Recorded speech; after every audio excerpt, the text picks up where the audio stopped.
27 human beings were found living in absolute darkness. Not one of them looked fully human anymore. For generations of brother-sister breeding had created something that shouldn't exist. When Tennessee State Police raided the Sawyer family compound on September 15, 1992, they expected to find evidence of drug manufacturing or maybe illegal weapons. But what they discovered instead would haunt every officer present for the rest of their lives and challenge the very definition of what it means to be human. The medical examiner who first examined the family members would later testify that the level of genetic destruction he witnessed shouldn't have been compatible with life. Yet these creatures not only survived, but had been actively hunting and consuming travelers along Interstate 81 for decades. Before we dive into the story, if you're fascinated by the darkest corners of human existence and cases that authorities tried to bury,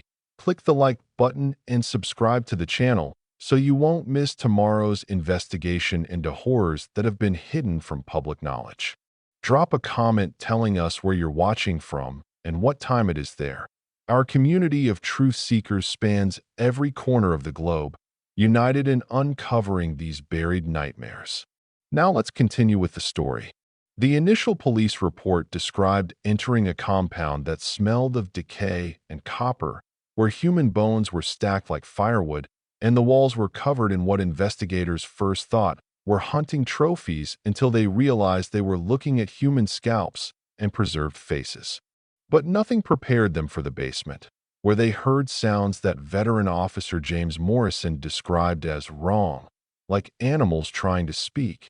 and discovered family members whose bodies had been so twisted by generations of inbreeding that they moved on all fours and could no longer form human words. Medical examinations conducted over the following weeks revealed a genetic nightmare that shouldn't have been possible, with some family members sharing over 80% of their DNA with their parents, a level of inbreeding that surpassed anything previously documented in medical literature. Dr. Patricia Helms, the geneticist brought in to study the family, found that 4 generations of brother-sister and parent-child breeding had activated dormant genes and created mutations that gave some family members enhanced night vision and heightened smell capabilities while destroying their higher brain functions and moral reasoning centers.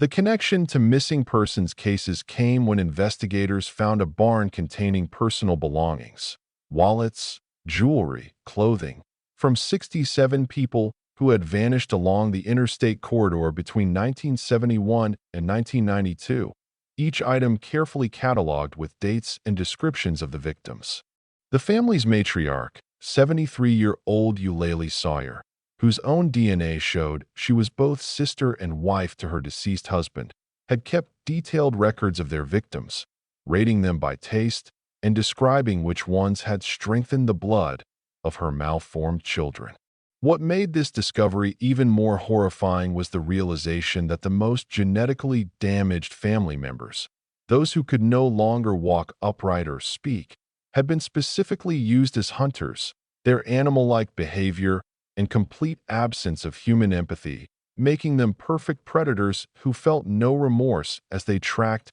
and captured victims for the family's consumption. The nightmare began in 1918 when Solomon Sawyer returned from World War I with a shattered mind and a twisted philosophy about blood purity that would condemn 4 generations to genetic hell. He'd witnessed the poison gas attacks in France and became convinced that humanity was contaminating itself through mixing bloodlines, believing that only by keeping family blood pure and undiluted could his descendants survive what he saw as an incoming apocalypse of genetic warfare. Solomon had inherited 400 acres of isolated Tennessee wilderness from his father, land so remote that the nearest neighbor was 12 miles away and the main road was barely a dirt track that became impassable during winter months.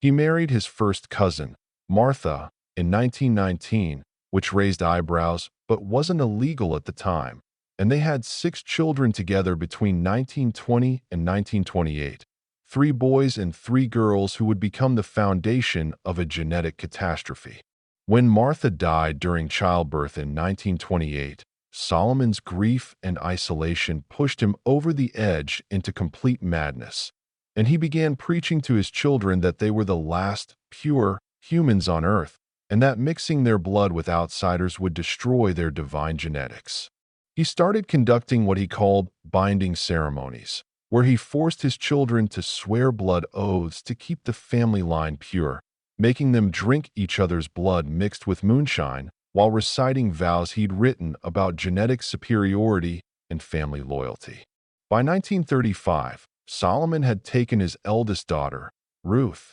as his new wife when she was just 15 years old, justifying it through twisted biblical interpretations and claims that God had commanded him to preserve their bloodline like Noah preserving life through the flood. Ruth bore him 4 children, though 2 died within days of birth from severe deformities, while the 2 survivors showed signs of genetic damage, including cleft palates, webbed fingers, and developmental delays that Solomon interpreted as signs they were evolving into something superior to normal humans. The other children, following their father's teaching and knowing no other way of life, began pairing off with each other as they reached adolescence, with brothers taking sisters as partners in unions that Solomon blessed and celebrated. By 1940, the second generation was being born from these incestuous pairings, and the genetic damage was becoming undeniable. Children with clubbed feet,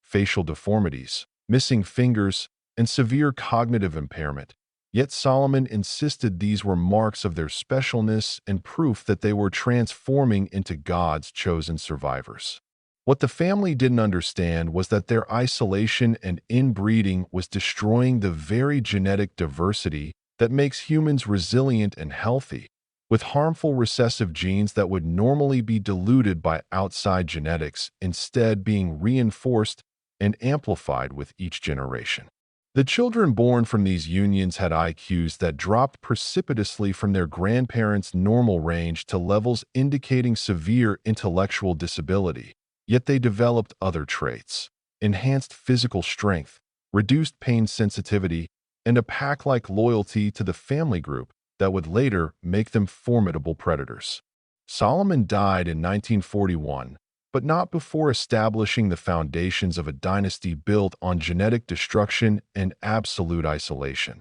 leaving behind children who knew no other way of life and who would continue his twisted legacy of blood purity for another 50 years. The children born between 1940 and 1960 from brother-sister unions were walking evidence of genetic catastrophe, yet they survived and thrived in their own twisted way, developing a family structure that operated more like a wolf pack than a human household. These second-generation offspring, products of siblings who shared 50% of their DNA, producing children with catastrophically limited genetic diversity, displayed deformities that would have warranted immediate medical intervention in the outside world, but were celebrated within the compound as signs of their evolutionary superiority. Medical records seized during the 1992 raid revealed that of the 32 children born during this period, only 14 survived past their 5th birthday, with the others dying from organ failure, severe deformities incompatible with life, or what the family called the weakening sickness, but was actually genetic collapse. The survivors, however, developed compensatory abilities that seemed to defy medical understanding. Some could see clearly in near-total darkness, others could smell human scent from over a mile away, and several displayed strength far exceeding what their malformed bodies should have been capable of producing. Ruth's son Jacob, born from her union with her father Solomon, took over as family patriarch after Solomon's death and continued the breeding program with even more fervor, pairing his siblings with each other and taking his own sister Leah as his primary wife. Their offspring showed IQs that had dropped from the already diminished 60 to 70 range to 40 to 50, placing them in the range of severe intellectual disability. Yet they possessed an animal cunning and pack coordination that made them extraordinarily effective at hunting and trapping. The physical deformities in this generation went beyond cosmetic abnormalities into fundamental structural changes. Children born with fused limbs that forced them to move in ways that barely looked human, faces so asymmetrical that they couldn't close their mouths properly, and nervous system abnormalities that meant some couldn't feel pain at all, while others experienced constant agony from normal stimuli. One child, Samuel, was born with eyes on different levels of his face and a jaw that protruded like a muzzle, leading the family to believe he was blessed with the face of a hunter and giving him a special role in their growing predatory activities. By 1955, the family had completely isolated themselves from even the minimal outside contact they'd previously maintained, no longer going to town for supplies, and instead becoming entirely self-sufficient through hunting, farming, and eventually, through consuming travelers who made the mistake of stopping near their property. The children of this generation were raised without any concept of morality beyond family loyalty, taught from birth that outsiders were not truly human, but were instead meat stock placed on earth to sustain the chosen family. The breeding charts maintained by Ruth, who had become the family matriarch after Jacob's death in 1958, showed a deliberate program of matching the strongest offspring together, though her definition of strength had nothing to do with health and everything to do with predatory capability. She noted which pairings produced children with the best night vision, the strongest tracking abilities, and most importantly, the complete absence of empathy that she called pure hunter's heart, but which was actually the result of genetic damage to the parts of the brain responsible for moral reasoning and emotional connection to other humans. Life inside the Sawyer compound between 1960 and 1975 existed in a reality so removed from normal human experience that investigators would later struggle to find words to describe what they discovered, with one FBI agent stating that entering the property was like stepping into humanity's darkest evolutionary nightmare. The third generation, born from parent-child and sibling unions that shared up to 75% of their DNA, had crossed a threshold where many could no longer be considered functionally human, existing instead in a twilight state between man and beast that defied medical explanation. The compound itself had evolved into a maze of above-ground shacks connected by underground tunnels, with different areas designated for different levels of genetic damage. The speakers, who could still form words, lived in the main house, while the crawlers, who moved on all fours, were kept in reinforced basement rooms, and the hunters, who retained mobility but had lost speech, lived in barn structures. The family had developed their own communication system of grunts, howls, and physical gestures that allowed even the most damaged members to participate in coordinated activities, particularly when it came to capturing prey. 13 children were born during this period from various incestuous pairings, and the medical examinations would later reveal chromosomal abnormalities so severe that geneticists couldn't understand how they had survived gestation, let alone lived for years. Mary Ruth, born in 1963 from a brother-sister pairing who were themselves products of inbreeding, could only walk on all fours and had a skeletal structure that resembled something between human and canine, with elongated limbs and a curved spine that made upright walking impossible, yet she could run at speeds that exceeded trained athletes and track scents like a bloodhound. The family hierarchy had become entirely based on hunting ability and breeding potential, with the matriarch Ruth maintaining detailed records about which offspring showed the most promise for continuing the bloodline, while also being capable of bringing in fresh meat. Those deemed too damaged to hunt, but still capable of breeding, were kept as producers, forced into continuous cycles of pregnancy despite their severe disabilities, while those who could neither hunt nor breed were relegated to bait duty, used to lure travelers by appearing injured or distressed on the nearby roads. The underground rooms where the most severely affected family members were kept had been reinforced with steel bars and concrete walls, not to imprison them, but to protect other family members from their uncontrolled aggressive behaviors that emerged from their damaged brain's inability to regulate impulses or recognize family bonds. These individuals, some of whom had been born with exposed brain tissue due to skull malformations or with organs growing outside their bodies, were fed through slots in the doors and had devolved to the point where they would attack and consume anything that entered their space, including family members. The breeding charts from this period, recovered from Ruth's bedroom, showed increasingly desperate attempts to find pairings that would produce functional offspring, with notes indicating that by 1975, the family was struggling to produce children who could survive past infancy, leading to what she called the necessity of fresh blood, but which actually meant an increase in kidnapping victims not just for consumption, but for forced breeding before eventual slaughter. The genetic mutations that emerged between 1975 and 1985 transformed the Sawyer family from inbred outcasts into apex predators perfectly adapted for hunting humans, with DNA analysis revealing that their extreme inbreeding had activated dormant genes and created new mutations that shouldn't have been possible in modern humans. Dr. Catherine Walsh, who studied the captured family members, discovered that some possessed night vision comparable to nocturnal predators, with enlarged pupils and a reflective layer behind their retinas that had somehow developed through genetic mishap, allowing them to hunt in complete darkness while their victims stumbled blindly. The most terrifying adaptation was found in a subset of family members who had completely lost the ability to feel pain due to mutations in their nerve development, meaning they could sustain injuries that would incapacitate normal humans and continue hunting without even noticing broken bones or severe wounds. Timothy Sawyer, aged 23 at the time of capture, had apparently been hunting for years with a fractured spine and multiple untreated compound fractures in his legs, injuries that should have left him paralyzed,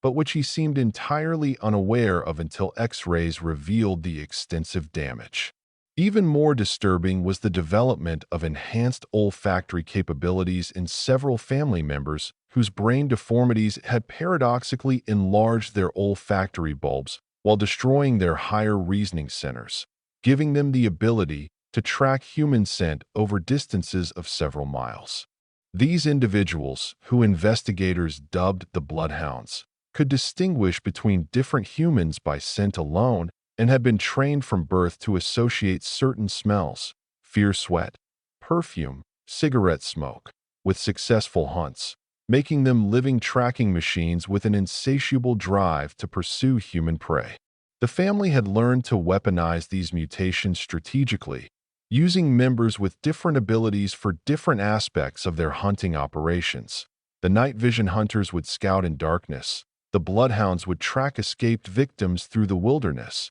and those with pain insensitivity would serve as the catchers who could wrestle down struggling prey without being deterred by defensive wounds. This coordinated hunting pattern, documented through survivor testimony and evidence found at the compound, showed a level of pack cooperation that exceeded even what wolves display in the wild. The paradox that puzzled scientists was how individuals with IQs measuring in the 30 to 40 range could display such sophisticated hunting strategies,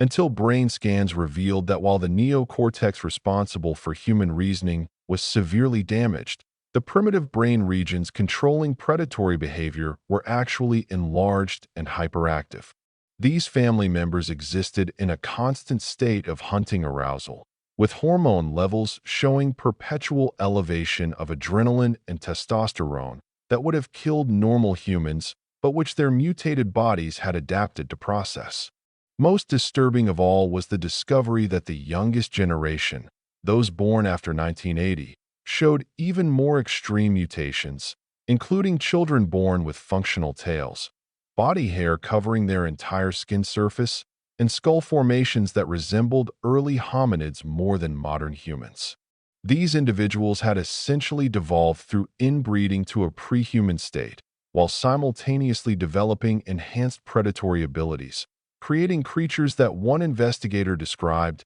as what you'd get if you tried to breed human attack dogs, but which were actually the result of genetic collapse so severe it had rolled back millions of years of evolution. The Sawyer family's cannibalism wasn't simply about survival, but had evolved into an elaborate belief system where consuming human flesh was seen as a genetic necessity to combat their increasing deformities, with detailed records showing they genuinely believed eating people with good genetics would somehow repair their damaged bloodline. Ruth's journals, recovered from a hidden compartment in the compound, contained hundreds of pages describing which victims had the strongest blood based on their physical appearance, with athletic young people being considered premium genetic material, while older or sick individuals were deemed waste meat,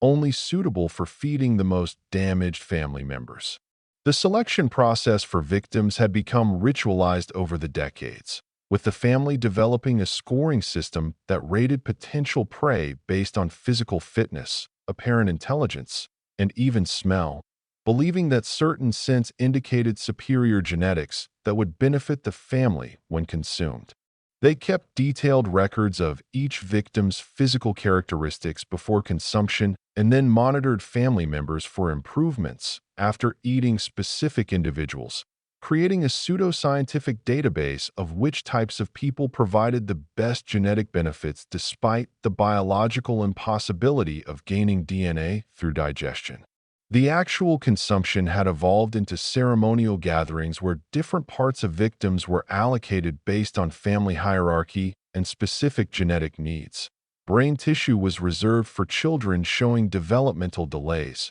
Reproductive organs were given to those struggling with fertility, and hearts were consumed by the hunters to maintain their strength. These rituals, conducted in a central underground chamber they called the renewal room,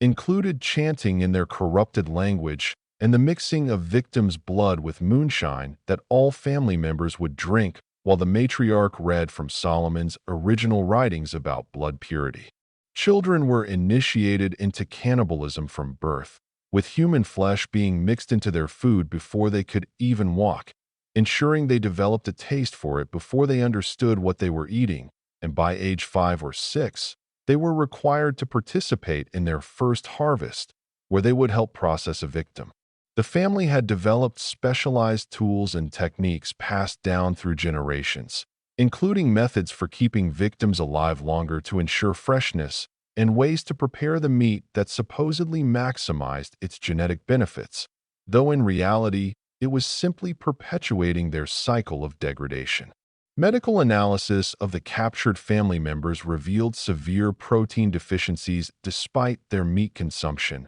as their damaged genetics had compromised their ability to properly digest and absorb nutrients, creating a vicious cycle where they needed to consume more and more human flesh just to survive. Their bodies had adapted to this diet in disturbing ways, with enlarged jaw muscles for tearing raw meat,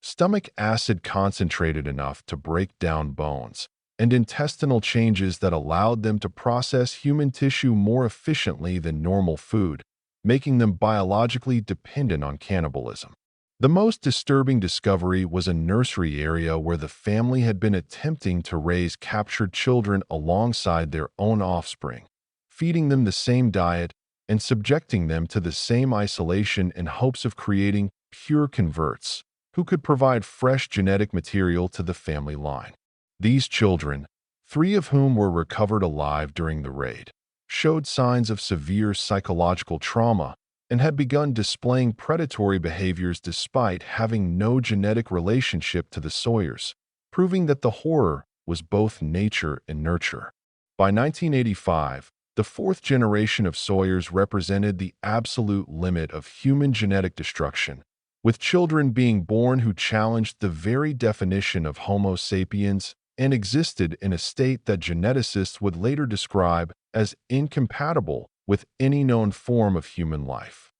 These offspring, products of breeding between individuals who already shared 75 to 80% of their DNA, displayed mutations so severe that several medical professionals refused to believe they were looking at human beings until DNA testing confirmed these creatures had indeed descended from human stock just 4 generations earlier. The birth records kept by the family showed that between 1985 and 1992, 23 children were born, but only 7 survived past their first month. And those who did survive existed in states of such profound genetic collapse that they required constant care from the few family members still capable of basic reasoning. These children couldn't speak, couldn't walk upright, and showed no recognition of human faces or voices, responding only to the primitive howls and grunts that had become the family's primary communication method. Yet they displayed extraordinary predatory instincts from the moment they could crawl.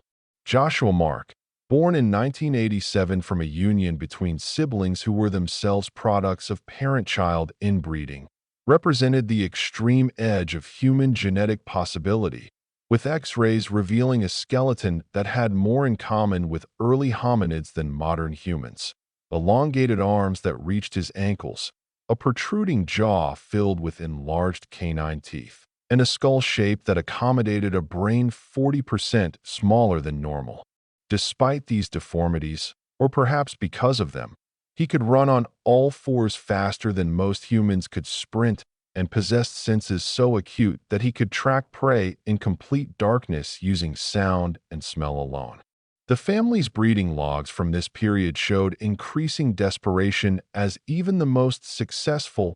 pairings were producing offspring that couldn't survive or were born in states of such severe disability that they couldn't serve any family function, leading to discussions documented in Ruth's final journals about the need for outside blood, not just for food, but for breeding. Several female victims from this period were kept alive for months, subjected to horrors that investigators couldn't fully document without violating ethical guidelines, in attempts to produce hybrid offspring that might save the bloodline from complete genetic collapse. DNA analysis of the 4th generation revealed chromosomal abnormalities that shouldn't have been viable, with some individuals showing genetic markers that had been dormant in humans for hundreds of thousands of years somehow reactivated through the chaos of excessive inbreeding, creating throwbacks to pre-human ancestors. These individuals had lost the ability to process cooked food, their digestive systems having reverted to a more primitive state that could only handle raw meat, and their brain development had ceased at a stage equivalent to early childhood despite their physical maturation. The most horrifying discovery was that the family had begun cannibalizing their own weakest members when outside victims became scarce, with evidence showing that the most severely disabled offspring were being consumed by their own parents and siblings in a final descent into complete genetic and moral annihilation.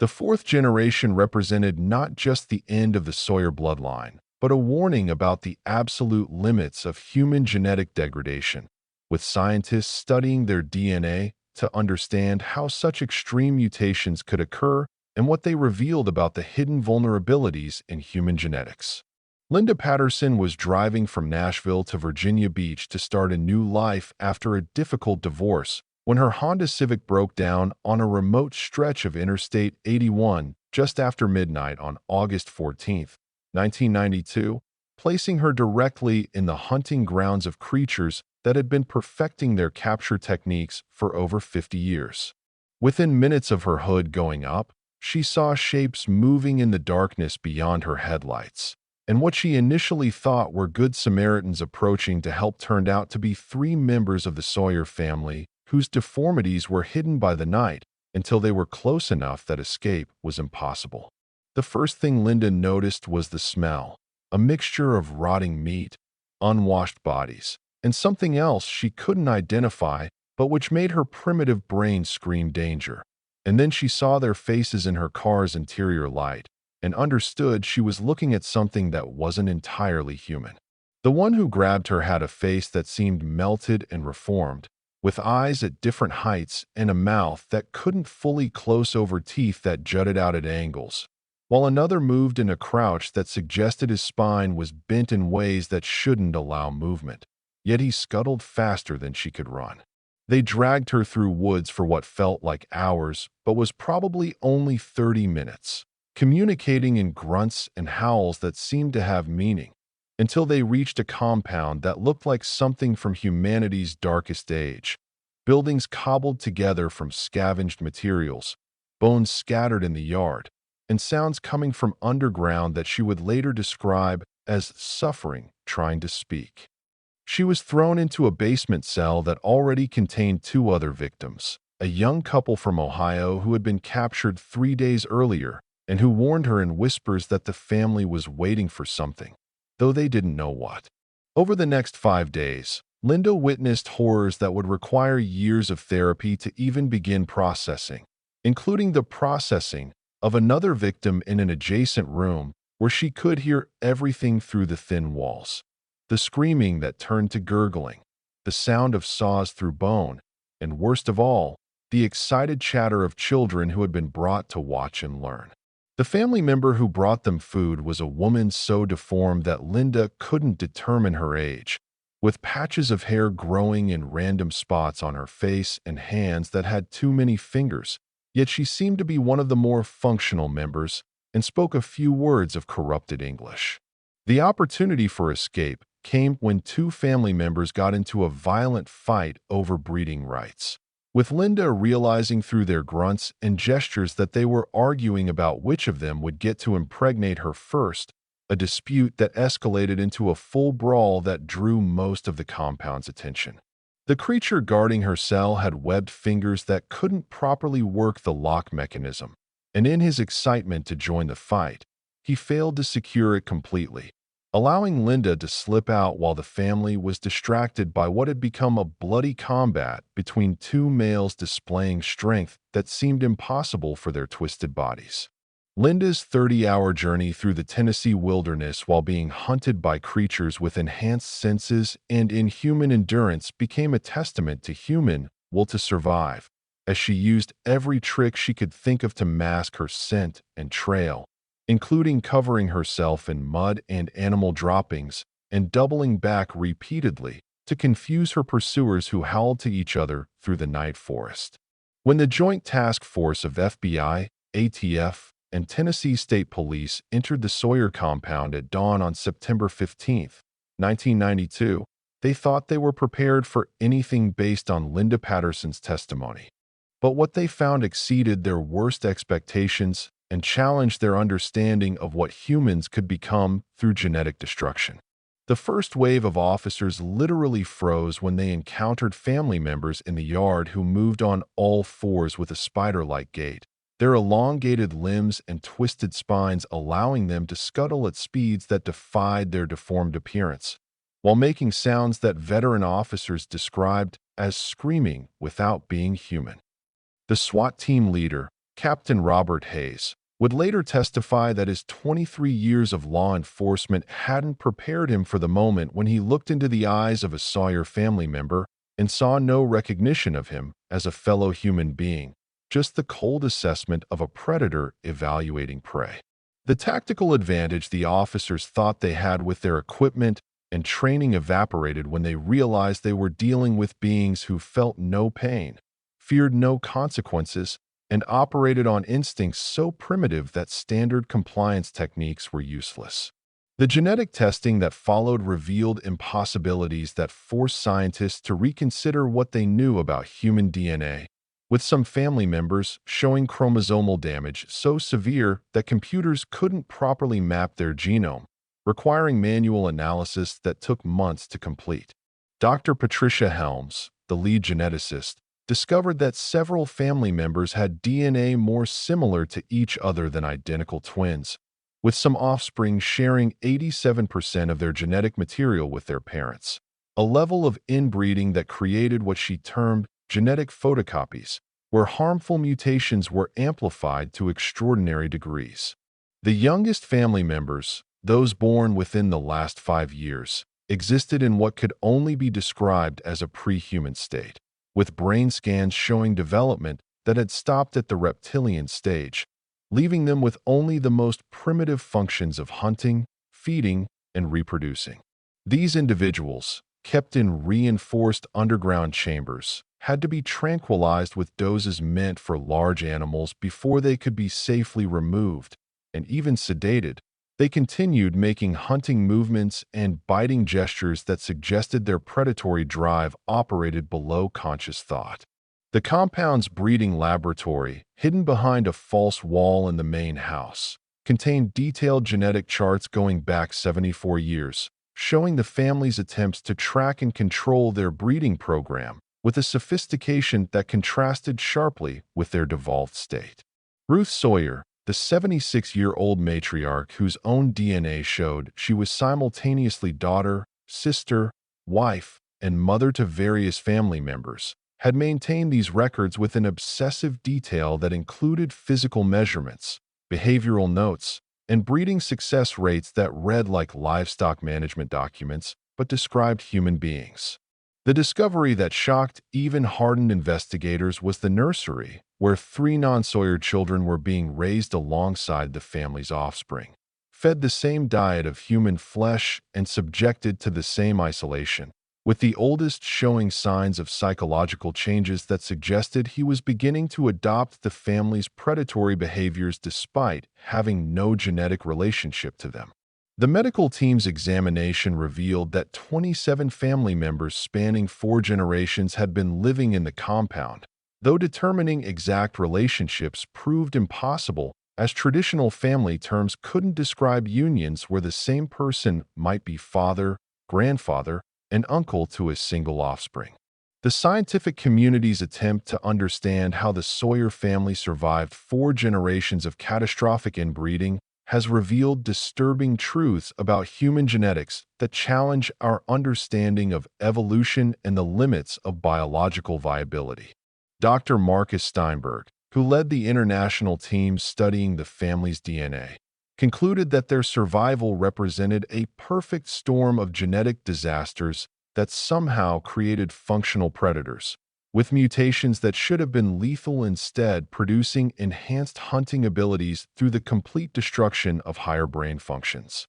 The ethical dilemma of prosecuting beings with IQs below 40 and no concept of human morality led to unprecedented legal challenges, with defense attorneys arguing their clients couldn't understand the concept of murder any more than a lion could be tried for killing prey. The court ultimately decided that those capable of basic communication would stand trial, while the most severely affected would be institutionalized, though 3 family members were deemed so genetically damaged and dangerous that they had to be kept in facilities designed for the criminally insane, where they continue to display predatory behaviors towards staff and other patients. What terrifies authorities most is the discovery of evidence suggesting the Sawyers weren't unique, with similar disappearance patterns and genetic markers found in 3 other locations across Appalachia, suggesting either copycat families inspired by the Sawyers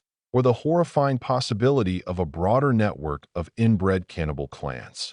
DNA collected from unsolved missing persons cases across 5 states shows genetic markers consistent with Sawyer family members, indicating that some may have left the compound years ago and established their own breeding colonies in other remote locations. The institutionalized younger family members, despite years of therapy and medical intervention, continue to display irreversible predatory behaviors, with brain scans showing the parts of their brains responsible for empathy and moral reasoning simply don't exist, having been destroyed by generations of genetic damage. These individuals, now in their 30s and 40s, have had to be chemically castrated to prevent them from attempting to breed with staff or other patients, as their reproductive drive remains as twisted and compulsive as their hunting instincts. Scientists studying the Sawyer genome have made discoveries that pharmaceutical companies have tried to suppress,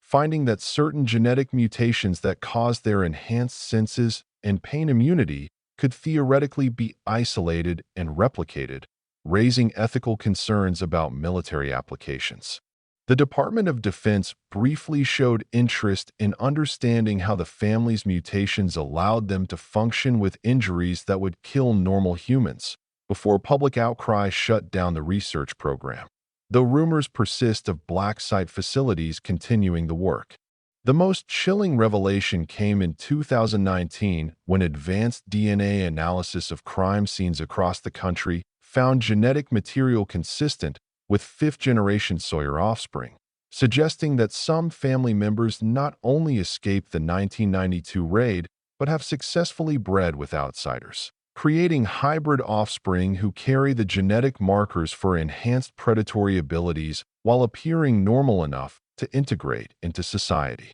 These individuals, estimated to number between 12 and 20 based on genetic evidence, remain at large, their locations unknown, carrying within their DNA the potential for another dynasty of monsters. The Sawyer family compound was demolished and the land was sealed off by the federal government. But locals report strange sounds from the woods at night and livestock disappearing in patterns that match the family's old hunting methods, suggesting that some members may have survived in the vast wilderness, continuing their bloodline in hidden places where the genetic nightmare that began with Solomon Sawyer's obsession with purity continues to evolve into something that challenges our definition of human. Before we leave you today, if this journey into humanity's darkest genetic possibilities has left you wanting to uncover more buried truths, click the like button and subscribe to the channel, because tomorrow we're investigating another suppressed case that authorities never wanted public.